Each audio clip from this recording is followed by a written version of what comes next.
Welcome to Medify. So let's start. Multiple myeloma. Multiple myeloma is very important topic. So multiple myeloma is also called as plasma cell myeloma. Plasma cell myeloma यानी कि plasma cells का tumour. बीच में एक term आ रहा है which is myel. What is myel? देखो, अगर अपन माइलोमा पूरे वर्ड को लें, उसको ब्रेक करें, तो ओमा मीन्स ट्यूमर और माइल मतलब myeloid. Mile means myeloid. Myeloid जो होता है वो सेल होता है जो कि बनाता है अपना मोनोसाइट और सारे ग्रेन्युलोसाइट, मतलब इनका प्रिकर्सर सेल होता है granulocytes. That's why it is called as multiple myeloma, क्योंकि मल्टीपल सेल्स इंक्रीज हो रहे हैं. बीट मोनोसाइट, ग्रेनुलोसाइट में न्यूट्रोफिल, इओसिनोफिल, बेसोफिल, बहुत सारे मल्टीपल सेल्स जो होते हैं वो इंक्रीज में होते हैं, इसलिए इसको बोलते हैं मल्टीपल माइलोमा. नेक्स्ट चीज़ जो आती है मल्टीपल माइलोमा में, उसमें ये आता है कि इसकी डेफिनेशन जो लिखनी पड़ेगी तुम पेपर में. तो इट इज़ व्हाट? मल्टीफोकल, क्योंकि बहुत सारे सेल्स है तो फोकस हर जगह जा रहा है, इसलिए मल्टीफोकल. एक सेकेंड. मल्टीफोकल मैलिग्नेंट, क्योंकि ब्लड में है, हर जगह फैल सकता है. मैलिग्नेंट क्या हो रहा? Multifocal malignant proliferation of plasma cells. This is a simple definition of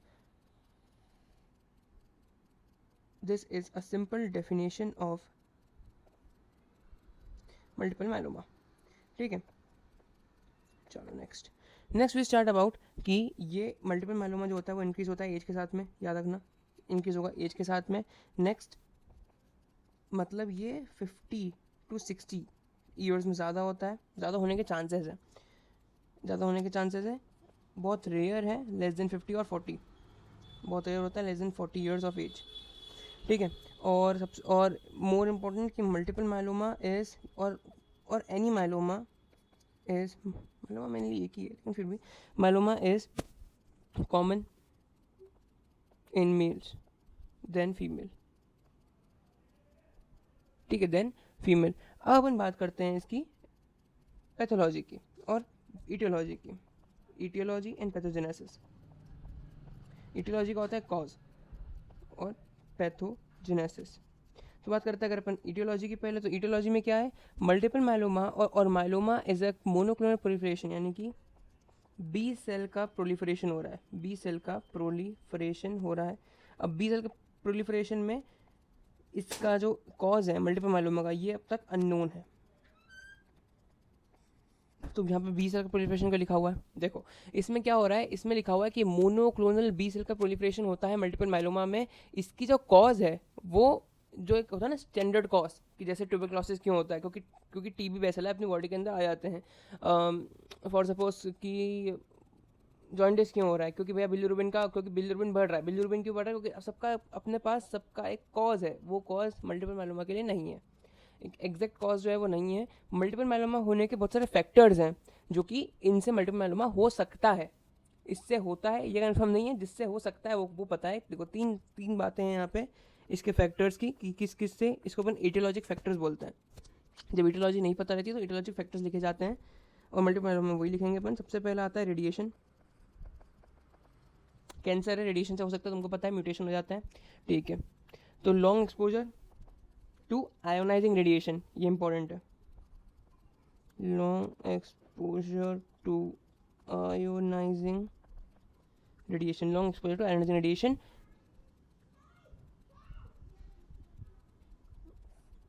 Then second is epidemiological factor. Epidemiology क्या होता है? Environment. Epidemiology is not exactly environment, it is a study of your culture और your surroundings. ठीक है, कि अगर epidemiology की बात करें तो एपिडेमोलॉजी में नॉर्मल अपन जैसे पीएसएम लेक्चर्स, अगर अपन जब तुम थर्ड ईयर में आओगे तुम पीएसएम पढ़ोगे, तो पीएसएम अभी चल रहा होगा तुम्हारा पीएसएम सेकंड ईयर में. तो पीएसएम में तुम्हें पढ़ा होगा एक एपिडेमोलॉजिकल ट्रायंगल आता है. उसमें फूड, कल्चर, पेरेंट, मतलब क्या बोलते हैं उसको, सोसाइटी, यही सब आता है उसमें. मतलब वही कि study of your environment, for which the disease can you cause, मतलब तुम जहाँ पे हो वहाँ पे कौन सी डिसीज़ तुम्हारे लिए कॉमन है, जैसे कि अफ्रीका में सिकल सेल एनीमिया बहुत कॉमन है, तो आप तो वहाँ पे मलेरिया के रेजिस्टेंट हो गए। ये सारी एपिडेमोलॉजी होती है कि जियोग्राफिक फैक्टर्स क्या होते हैं, वहाँ के लोग, वहाँ कम्युनिटी, वहाँ पे हर्ड कम्युनिटी कहाँ है, वहाँ पे हर्ड इम्यूनिटी है कि नहीं है, ये सारी बातें होती है एपिडेमोलॉजी में।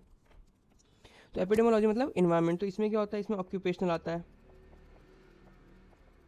ऑक्यूपेशनल क्या बोलते हैं, ऑक्यूपेशनल इंटरेक्शन हो सकता है तुम्हारा। और ये मेनली जो अपने हर्षमोहन में देके रखा है वो देके रखा है पेट्रोलियम वाला, क्योंकि जहाँ पेट्रोलियम का ज़्यादा काम होता है वहाँ तुमको हो सकता है हायर इंसिडेंस होता है। पेट्रोलियम हो गया, वुड वर्कर्स हो गए। तीसरा फैक्टर है कैरोटाइपिक, कि भैया जेनेटिक लेवल पे तुमको कैंसर वाली कहानी, कैरोटाइपिंग एबनॉर्मलिटी, जिसमें तुम्हारा वो इन्वॉल्व होता है। तो तुम कंडीशन लिख कर बताता हूँ, विच इज़ T1114। टी का मतलब क्या होता है तुमको पता होना चाहिए, T stands for translocation.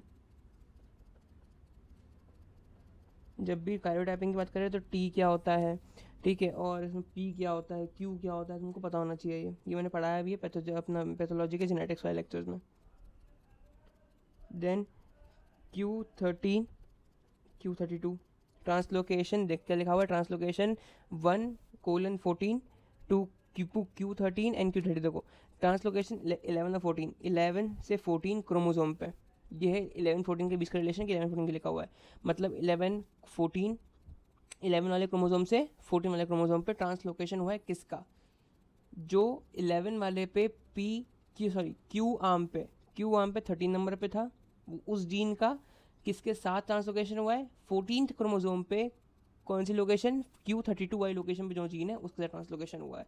This is complete, जो इसका मतलब होता है ना वो Q32। Okay, then deletion of Q13, ये दो होते हैं मल्टीपल माइलोमा के फैक्टर्स जेनेटिक बेसिस पे, Q13।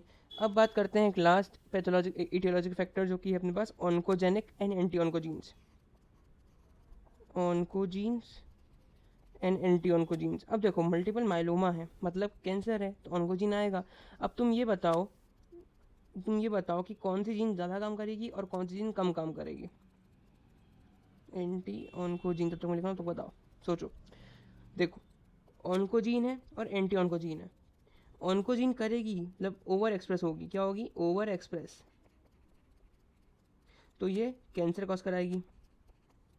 एंटी ऑन्कोजीन का म्यूटेशन हो जाएगा, यानी कि ये ठप हो जाएगी, तो ये क्या कॉज कराएगी, तो ये कैंसर कॉज करा देगी।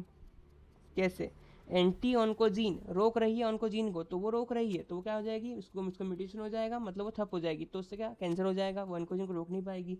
और अगर ऑन्कोजीन खुद ही ओवर एक्सप्रेस कर देगी तो तुम्हारा कैंसर हो जाएगा, क्योंकि ऑन्कोजीन खुद ही ओवर एक्सप्रेस हो रही है, ठीक है। देन एग्जाम्पल बताओ दोनों के। इसके एग्जाम्पल है MYC और रास, और एंटी ऑन्कोजीन के एग्जाम्पल सबको पता होना चाहिए, TP53 और RB retinoblastoma, growth suppressor gene. These are growth suppressor gene, जो ग्रोथ को सप्रेस कर रही है, and these both are growth promoting gene,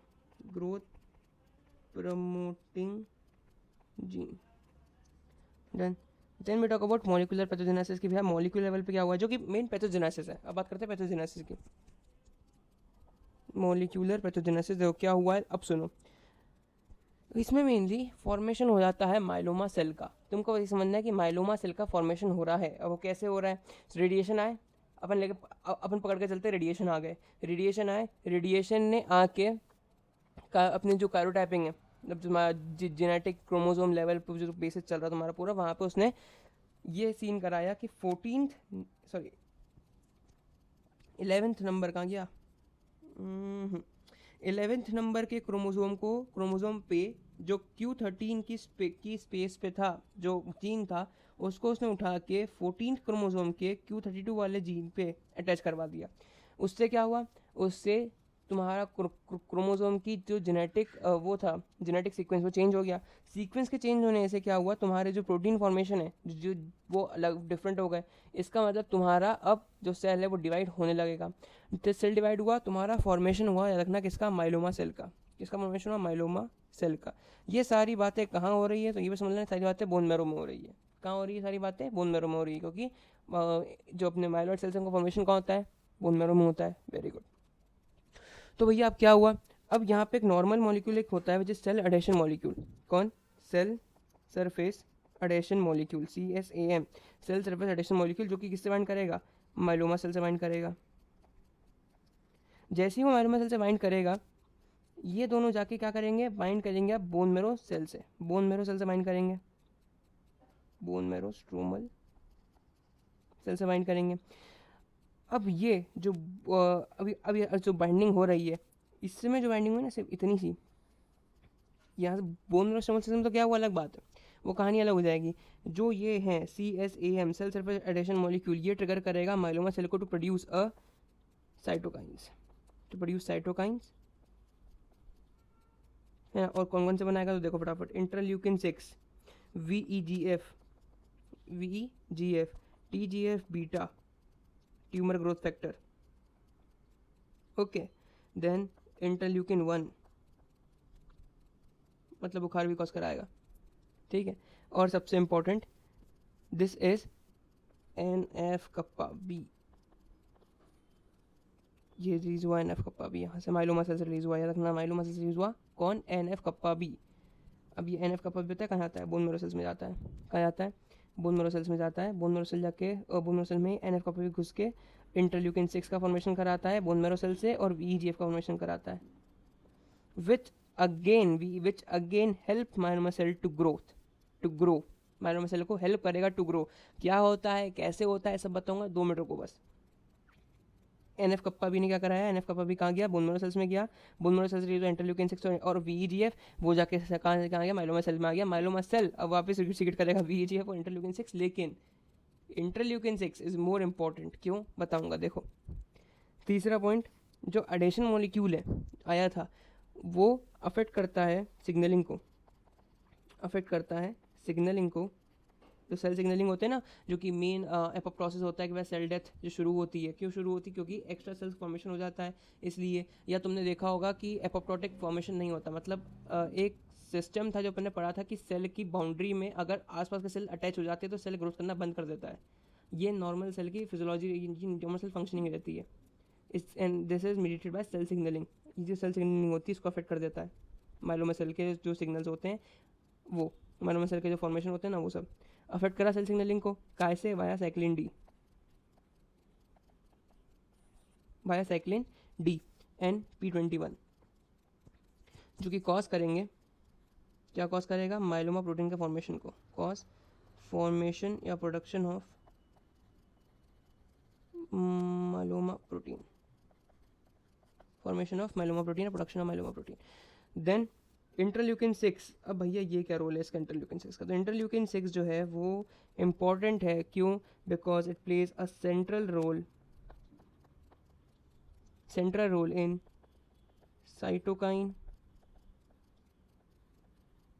mediate signalling, cytokine mediate signalling. और सुनना ध्यान से, play important role in cell survival, मतलब ये माइलोमा सेल को खत्म ही नहीं होने देगा। क्यों, क्योंकि ये cell survival of tumour cell, specially tumour cell के सर्वाइवल में रोल आता है इंटरल्यूकिन 6 का। तो इंटरल्यूकिन 6 जो होता है वो ट्यूमर सेल को ग्रोथ कराता है, और ऊपर से वाया एंटी एपोप्टोटिक इफेक्ट उसकी डेथ भी नहीं होने देगा, एंटी एपोप्टोटिक इफेक्ट्स, ठीक है। लास्ट इज एक फैक्टर और, जो सर्टेन साइटोकाइंस होते हैं ना, जो कि माइलोमा सेल से रिलीज हुए हैं, वो क्या कराते हैं, वो OAF, अब ये OAF क्या है, ऑस्टियोक्लास्ट या osteoclast, just a second, osteoclast activating factor भी रिलीज कराते हैं। कौन, माइलोमा सेल नहीं, माइलोमा सेल के अंदर से जो साइटोकाइन रिलीज हुए हैं वो साइटोकाइन बोन के अंदर जाते हैं, और OAF फैक्टर, मतलब बोन के आसपास जो मेम्ब्रेन होती है उसमें OAF फैक्टर होता है, which is osteoclast activating factor, उसको एक्टिवेट कराते हैं, which is main factor which break the bones, और क्योंकि ऑस्टियोक्लास्ट, क्लास मतलब तोड़ना, बोन को तोड़ेंगे वो, ऑब्वियस सी बात है। और ये मल्टीपल माइलोमा की एक क्लासिकल क्लिनिकल फाइंडिंग होती है पंच्ड आउट अपीयरेंस, जो कि स्कल में फाइंड होती है। स्कल में पंच्ड आउट अपीयरेंस आती है, जो कि मल्टीपल माइलोमा का एक क्या है, क्लिनिकल फीचर है। तो ऑस्टियोक्लास्ट एक्टिवेटिंग फैक्टर वो एक्टिवेट कराएंगे कौन, सर्टेन साइटोकाइंस। कौन थे वो, इंटरल्यूकिन 1 मैंने बोला था, इंटरल्यूकिन 1 एंड वीईजीएफ। यार ये वीईजीएफ क्या होता है, vessel endothelial growth factor. Tumour cells बने हैं, सेल्स को ब्लड चाहिए होगा, ब्लड कहाँ से आएगा, वेसल से, तो वेसल कहाँ से बनेगी, वीईजीएफ से, which is vessel endothelial growth factor. वो नई नई वेसल्स बनाने में काम आती है फैक्टर, ठीक है। देन लास्ट इज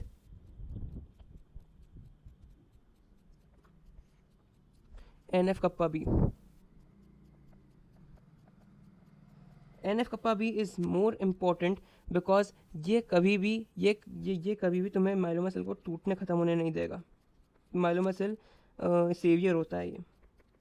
पूछो कैसे, क्योंकि ये जाता है कैसे बन करता है, बोन मैरो सेल से। बोन मैरो सेल आते हैं, क्या करते हैं, इंटरल्यूकिन 6 आते हैं, इंटरल्यूकिन 6 और वीईजीएफ ये नए नए वेसल्स बनाएगा ताकि उस माइलोमा सेल को ब्लड भी मिले, मतलब उसको उसका खाना पीना सब मिले, खाना पीना ही मिले, उसको कोई दिक्कत भी नहीं आए तो इंटरल्यूकिन 6 कराएगा, और खाना पीना मिलने के लिए वीईजीएफ सिक्रेट कराएगा। कहाँ से, बोन मैरो से। बोन मैरो स्ट्रोमल सेल, कहाँ पे, बोन मैरो स्ट्रोमल सेल।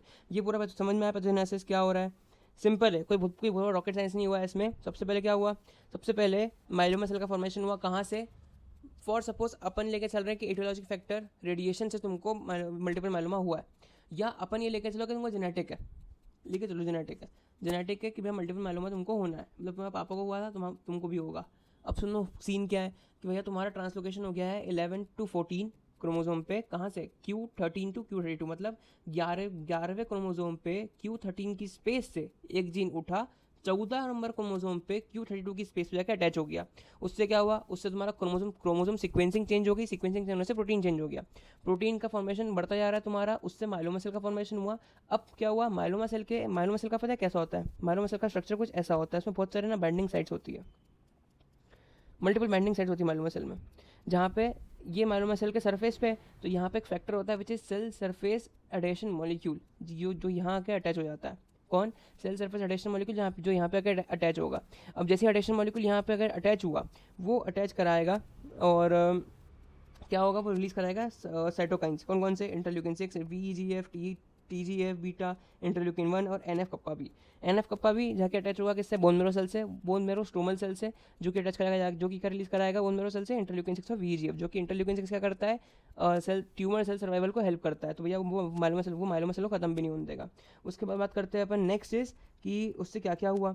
तो ये सबसे पहले सिग्नलिंग को अफेक्ट कराएगा भाई, साइक्लिन डी से सिग्नलिंग को अफेक्ट कराएगा। सिग्नलिंग यानी कि ग्रोथ को रोक नहीं सकते, फिर ये ग्रोथ सेल की रुकेगी नहीं, ग्रोथ सेल की बढ़ती जाएगी। सेल की ग्रोथ रुकती कैसे थी, जब भी सेल के आसपास कोई दूसरा सेल उसकी बाउंड्री से अगर अटैच होता है तो सेल की ग्रोथ वहीं रुक जाती थी। This is the function of normal cell. लेकिन यहाँ पे क्या हुआ, यहाँ पे जीन चेंज हो गई है, मॉडिफिकेशन हो गया है, म्यूटेशन हो गया है, तो उससे क्या होगा, उससे अब ग्रोथ नहीं रुकेगी, तो सेल सिग्नलिंग अफेक्ट हो गई है। नेक्स्ट थिंग कि इंटरल्यूकिन 6 क्या करेगा, बताया मैंने कि बस वो ट्यूमर सेल के सर्वाइवल को हेल्प करता है। थर्ड थिंग इज वो, अब ये सारे जो साइटोकाइंस हैं, कौन कौन से, इंटरल्यूकिन 1 हो गया, अपना वीईजीएफ हो गया, अपना एनएफ कप्पा भी हो गया, ये सब जाके क्या करेंगे, ये सब जाके बोन के पास जो बोन मैरो है, बोन मैरो में ही osteoclast activating factor OAF, bone marrow में ऑस्टियोक्लास्ट एक्टिवेटिंग फैक्टर को एक्टिवेट कराएंगे, जिससे बोन में जिससे बोन ब्रेकिंग जो फंक्शन होता है उसका वो शुरू हो जाएगा, तो बोन टूटने लग जाएगी। And last pathogenesis is NF kappa भी जो होता है वो माइलोमा सेल्स, वो माइलोमा सेल का क्या कराता है, सेवियर होता है।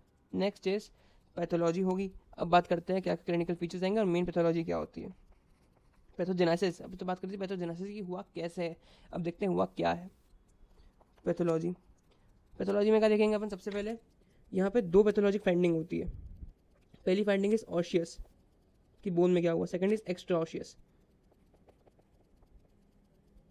सो first finding is osseous finding. Osseous में क्या हुआ, तो भैया सीधी सी बात है, ऑशियस फाइंडिंग कैसे देखते हैं, एक्सरे कराते हैं। पेशेंट आएगा तुम्हारे पास, बोलेगा भैया हाथ पर दुखते रहते हैं, बुखार बता रहे, तुम बोलेगा भैया एक्सरे करके आ जाए एक बार। ऑशियस फाइंडिंग कि बुखार, तुम्हारे पास बुखार लेके आएगा वो, नहीं, क्या लेके आएगा, वो भी आएगा, वो आएगा एक्स्ट्रा ऑशियस फाइंडिंग में, देखते हैं देखो। सो ऑशियस फाइंडिंग इज फॉर रेडियोलॉजिकल, तो रेडियोलॉजिकली तुमको मैं सीधी सी भाषा में ख़त्म करूँ तो यहाँ पे पंच्ड आउट अपीयरेंस दिखता है स्कल के अंदर, पंच्ड आउट अपीयरेंस इन स्कल, पंच्ड आउट अपीयरेंस इन स्कल। बाकी मेन बोन कौन कौन सी इसमें वो रहती है अपनी अफेक्ट करती है, वो है स्कल सबसे important, second is spine, ribs, pelvis. और अगर लंबे समय तक है, मतलब मल्टीपल माइलोमा अगर तुम्हारा बहुत टाइम से है, तो लॉन्ग टाइम में लॉन्ग बोन्स भी जाके इसके अफेक्ट हो जाती है, लॉन्ग टाइम में लॉन्ग बोन्स भी आ जाती है। यही क्यों बोन सबसे पहले अफेक्ट होती है, ये सवाल भी पूछ सकता है एक्सटर्नल या कोई भी पेपर में आ सकता है। तो ये बोन इसलिए अफेक्ट होती है क्योंकि इस बोन में रेड बोन मैरो होता है। कौन सा बोन मैरो होता है? Red bone marrow.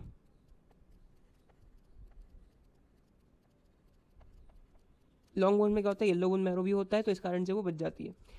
ठीक है, डन। चलो बता दें, पंच्ड आउट अपीयरेंस रखना, पंच्ड आउट अपीयरेंस,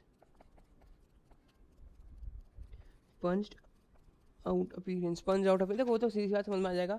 जब भी तुमको ऐसा मल्टीपल माइलोमा का क्लिनिकल फाइंडिंग से पूछेंगे तो एक्सरे में अलग ही स्कल के ऊपर तुम्हें मार्क कर देंगे, दिख जाएगा, तो उसमें तुम कर सकते हो। Then next finding is myeloma cells. Myeloma cells दिखेंगे तुम्हें ग्रेटर देन 10% ऑफ मैरोसेलिटी, मतलब बोन मैरो का तुम क्या कराओगे, बोन मैरो की स्मीयर बनवाओगे, बोन मैरो एग्जामिनेशन होगा तुम्हारा पूरा, bone marrow examination, bone marrow examination के अंदर तुमको ग्रेटर देन 10% माइलोमा सेल्स दिखेंगे। ठीक है, माइलोमा सेल कैसे होते हैं, माइलोमा सेल कैसे होते हैं और इसमें क्या बात होती है, अपन इधर बात करते हैं। ये देखो, ये है myeloma cells, where are myeloma cells, so these are myeloma cells. कहाँ गए माइलोमा सेल्स? इसमें माइलोमा सेल्स ही नहीं है।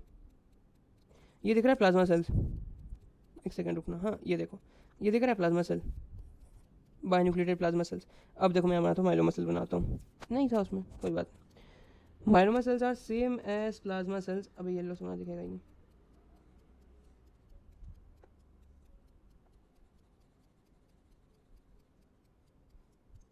मैं तुमको ना गेम खेल के बताता हूँ उसमें, एक सिंगल देखना, दो मत देखो। तो जिसने स्लाइड बनाई है मेरी, हाँ चलो, तो बायोन्यूक्लिएटेड प्लाज्मा सेल्स हैं। अब ये जो प्लाज्मा सेल्स हैं, मैं इसको बोलता हूँ बायोन्यूक्लिएट ना लेके तुम एक ही न्यूक्लिएट लो। अब बताओ प्लाज्मा सेल और इसमें डिफरेंस कुछ दिख रहा है? कोई डिफरेंस नहीं आता। यस, प्लाज्मा सेल्स के माइक्रोस्कोपी अगर हम बात करेंगे तो सेम वो जो उसके ऊपर पेरीन्यूक्लियर हॉफ होता है प्लाज्मा सेल में, ऊपर होता है ना प्लाज्मा सेल्स, पढ़ा था अपने उधर इन्फ्लामेशन कहीं पे पढ़ा था ना प्लाज्मा सेल्स इन्फ्लामेशन में। तो ये अपना प्लाज्मा सेल है। इसमें प्लाज्मा सेल में क्या है भैया, तो न्यूक्लियस है। और कैसा न्यूक्लियस है? तो इसेंट्रिक प्लेस, इसेंट्रिक मतलब एक कोने में न्यूक्लियस है और लंबा सा सेल है ऐसा, और एक कोने में न्यूक्लियस फंसा हुआ है पूरा। तो ये है। ऊपर से अपन ने देखा कि नेक्स्ट, जस्ट सेकेंड, हाँ सबसे इंपॉर्टेंट फीचर फटाफट बात करते हैं, खत्म करते हैं, कि cartwheel shape nucleus, cartwheel shape nucleus जो कि इसकी प्लाज्मा सेल की एक क्लिनिकल फाइंडिंग होती है, माइक्रोस्कोपिक फाइंडिंग होती है, कार्टव्हील शेप न्यूक्लियस, जो कि इसमें माइलोमा सेल में नहीं मिलता। बाकी सब सेम रहेगा, सेल की वेट, साइज, सब कुछ सेम रहेगा, फ़र्क इसमें पड़ेगा न्यूक्लियस में। हाँ, और ये Mott cells are classical finding of multiple myeloma. अगर तुमको कहीं भी ऐसे सेल दिख रहे हैं जहाँ पे ऐसा ऐसा गोला है, बीच में न्यूक्लियस है और वहाँ पे थक्के बने हुए ढेर सारे, थक्के ही दिखेंगे, वहाँ सच बोल रहा हूँ, ऐसे ही दिखेगा। माइक्रोस्कोप में देखा, बहुत देखा मल्टीपल सेल का माइक्रोस्कोपी, तो उसमें ऐसा ही दिखता है, ऐसे बहुत डॉट डॉट दिखेंगे और बीच में बड़ा सा न्यूक्लियस दिखेगा। तो it is Mott cell, and Mott cell is classical finding of multiple myeloma. बाकी रसल बॉडी भी दिख सकती है ऐसी वाली। ठीक है, डिचर बॉडी देखो, रसल बॉडी और डिचर बॉडी दो बॉडीज होती है। डिचर बॉडी जो होती है वो न्यूक्लियस के अंदर होती है, रसल बॉडी न्यूक्लियस के बाहर होती है, बस ये डिफरेंस है दोनों में, बस खत्म, यही है। प्लाज्मा सेल देखो, ये देखा पेरी न्यूक्लियर हॉफ, ये पेरी न्यूक्लियर हॉफ होता है प्लाज्मा सेल्स का। चलो नेक्स्ट, बोन मैरो फाइंडिंग होगी, प्लाज्मा सेल बता दिया। Next is extra osseous lesion, कि इसके बाहर यानी कि बोन के बाहर भी कहाँ तुम्हारा इफेक्ट होगा, एक्स्ट्रा ऑसियस लीजन। तो ब्लड ले लो भैया, ब्लड में क्या होगा, ब्लड में प्लाज्मा सेल्स दिखेंगे जो कि होते ही हैं ब्लड में, तो प्लाज्मा सेल्स, ठीक है। और इन जो वहाँ मिलेगा रोलेक्स फॉर्मेशन मिलेगा आरबीसीज में, क्या मिलेगा, आरबीसीज में रोलेक्स फॉर्मेशन मिलेगा। रोलेक्स फॉर्मेशन क्या होता है, स्टेक ऑफ आरबीसी बन जाती है, क्या बन जाती है, स्टेक ऑफ आरबीसी, क्या बन जाती है जल्दी बताओ, स्टेक ऑफ आरबीसी बन जाती है। और यहाँ पे जो ईएसआर होता है किसका, तुम्हारे ब्लड का, वो बढ़ावा मिलेगा, इंक्रीज ईएसआर। ईएसआर को कैसा होगा, कोई आरबीसीज बढ़ते जा रहे हैं, माइलॉइड फॉर्मेशन होता जा रहा है, तो उससे क्या होगा, अब हो रहा है तो भैया डिक्रीज, मरेंगे भी सही, तो वो मरना है क्योंकि तुम्हारा फॉर्मेशन ज़्यादा हो रहा है, इसका मतलब ईएसआर बढ़ जाएगा तुम्हारा। नेक्स्ट इज हाइपर कैल्सीमिया हो जाएगा ब्लड के अंदर, क्योंकि बोन का डिस्ट्रक्शन हो रहा है। बायोकेमिस्ट्री में पढ़ा होगा पिछले साल की, भैया बोन के अंदर से कैल्शियम आता है, फिर ब्लड में कैल्शियम बढ़ जाता है, पैरेथ हार्मोन, ये सारी कहानियाँ जो पढ़ी होगी, फिजियोलॉजी में पढ़ी होगी, सॉरी। हाइपर कैल्सीमिया और हाइपर यूरेसीमिया। हाइपर यूरेसीमिया मतलब किडनी, किडनी भी कहीं ना कहीं इन्वॉल्व है, यस, अगले में किडनी आएगा, रुको एक मिनट। हाइपर यूरेसीमिया, और अगर ज़्यादा समय तक हुआ तो किडनी रीनल फेलियर हो सकता है, रीनल फेलियर हो सकता है। बात कर लेते हैं किडनी की, मालूम किडनी क्या होती है, ये सब एक्स्ट्रा ऑसेस में आएगा, किडनी ब्लड ये सब। किडनी में क्या होगा, तो भैया किडनी की बात इतनी सी है कि किडनी में माइलोमा नेफ्रोसिस होता है, क्या होता है, माइलोमा नेफ्रोसिस। एंड इसमें किडनी में एक क्लिनिकल फाइंडिंग होती है which is Bence Jones protein, ये तुमको यूरिन में दिखेगा। और अगर ये यूरिन में दिखता है बेंस जोन्स प्रोटीन, मतलब तुमको मल्टीपल माइलोमा का केस है वो, ठीक है। और मल्टीपल माइलोमा का केस हो जाता है जिसमें ये क्या होता है, बेंस जोन्स प्रोटीन, तो these are short chain protein, short chain protein या लाइट चेन प्रोटीन, ठीक है, डन। और बस खत्म, इतना ही है। ये होगी तुम्हारी पैथोजेनेसिस। इसमें कहानी आती है, अमाइलोडोसिस की कहानी भी आ जाती है इसमें। लीवर स्प्लीन, देखो लीवर स्प्लीन सब में आएगा कि जैसे मल्टीपल माइलोमा तो लीवर स्प्लीन तो बढ़ेंगे ही बढ़ेंगे। लीवर स्प्लीन में आएगा कि भैया स्प्लीनोमेगेली और हेपेटोमेगेली, तो मेगेली डाल देना दोनों में, समझ में आया। अब बात कर लेते हैं थोड़ी सी फटाफट वाली, तो क्लिनिकल फीचर क्या कर लेते हैं, जिस पर पेशेंट हमारे पास आएगा। क्लिनिकल फीचर, क्लिनिकल फीचर क्या आएंगे तुम्हारे, सबसे पहला बोन पेन। बोन पेन यानी कि तो कॉमन पेन का आएंगे, बैक में आएगा उसको कॉमन पेन, बैक में पेन आएगा, और फिर हिप्स और रिब्स में पेन आएंगे उसको due to bone lesion. Second is anaemia, ये सर तुम्हारा बड़ा हुआ है, यानी कि रिड्यूस रेड ब्लड सेल ज़्यादा हो रखे हैं, ठीक है, तो तुम्हें एनीमिया होगा। एनीमिया मतलब फटीग होगा उसको, वीकनेस होगी। बोन पेन, वीकनेस, फटीग, तीन दिख गए। नेक्स्ट रीनल डिसफंक्शन, मतलब ओलिगोयूरिया या एन्यूरिया, एन्यूरिया तो नहीं होगा, ओलिगोयूरिया हो जाता है। Renal dysfunction, so decrease urine. Fourth clinical feature is hypercalcaemia, hypercalcaemia, hypercalcaemia क्या कराएगा, इसका क्लिनिकल फीचर होता है थर्स्ट, थर्स्ट इंक्रीज हो जाती है, मतलब प्यास बहुत लगती है इंसान को। और यूरिनेशन, और फ्रीक्वेंट यूरिनेशन, लेकिन यूरिनेशन तो कम होना चाहिए, दैट्स वाई डिफरेंस आ जाता है, क्योंकि तुम्हारा यूरिन कम हो गया है ड्यू टू रीनल डिसफंक्शन, और हाइपरकैल्सीमिया के कारण तुम्हारा थर्स्ट बढ़ रहा है, देन इन्फेक्शन हो सकता है।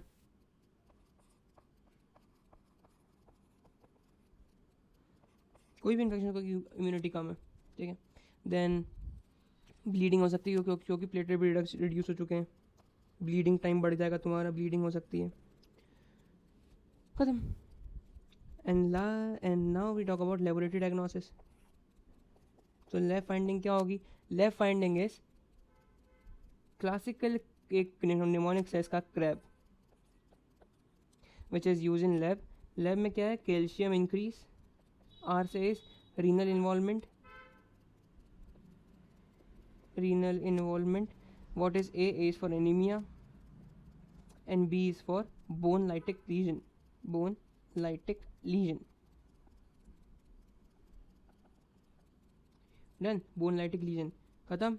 नेक्स्ट शुरू करें, नेक्स्ट चलो ब्लड यूरिन टेस्ट कराएंगे, ब्लड एंड यूरिन टेस्ट कराएंगे, जिसमें क्या होगा, सीबीसी बताएगी भैया क्या है, सीबीसी बताएगी कि एनीमिया हो रखा है।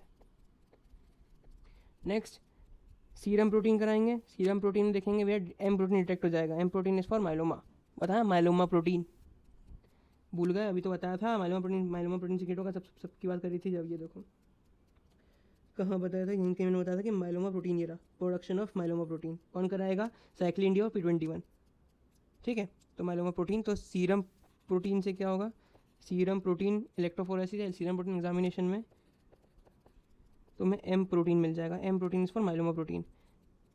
Next renal function test RFT में देखोगे तुम, या तो बेंजोस प्रोटीन दिखेंगे तुमको, Bence Jones protein, Bence Jones protein bone marrow में, अगर अपन बोन मैरो एस्पायरेशन या बायोप्सी करते हैं, बोन मैरो एग्जामिनेशन तुमको बता दिया मैंने क्या क्या दिखेगा। सबसे पहले Mott cell clinical finding, Mott cell मतलब classical finding, Mott cells, then Russell body nucleus के बाहर वाली, देन ड्यूचर बॉडी न्यूक्लियस के अंदर वाली, और myeloma cell which is similar to plasma cell, बस डिफरेंस क्या है, कार्टविल शेप न्यूक्लियस जो कि प्लाज्मा सेल में होता है, माइलोमा सेल्स, ठीक है। देन इमेजिंग देखिए अपन ने, तो इमेजिंग अपन एक्सरे कराएंगे, एक्सरे में अपने को बोन्स के लीजन दिखेंगे, बोन्स के लीजन किस वे में दिखते हैं, तो जब अपन स्कल का एक्सरे देखेंगे तो उसमें अलग ही तुम्हें इंप्रेशन बने हुए दिख जाते हैं स्कल के वहाँ पे। And last we talk about staging, तो मल्टीपल माइलोम एक सेकेंड अपने पास एक और क्लासिकल फाइंडिंग होती है, yes we have one more classical finding which we have to talk about, and it is this, ये है electrophoresis. What is this, serum electrophoresis. इसमें ये दिख रहा है ना, ये एम शेप, ये देखो, अगर अपन बात करें इसकी, तो इसमें क्या हो रहा है, एक पड़ा हुआ है बस, बाकी तो ये एन, ये मतलब एक एन टाइप में, ये है एम वाला।